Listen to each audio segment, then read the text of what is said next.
I have changed a lot of things in my studio lately, mostly to improve things and sometimes just for the change. This is definitely an improvement. No more microphone stands on the floor. All the microphones are hanging in the air. If somebody kicks the microphone stand, you have a nasty bumpy recording, and that's annoying. And that's no longer a problem. And this is what I've done.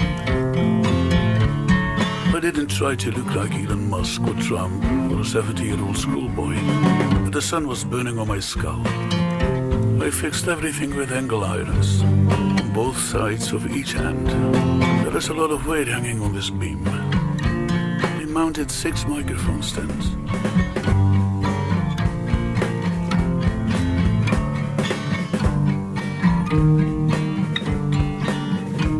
This is what I like. Room to move. If you want to sing and play the guitar, no problem.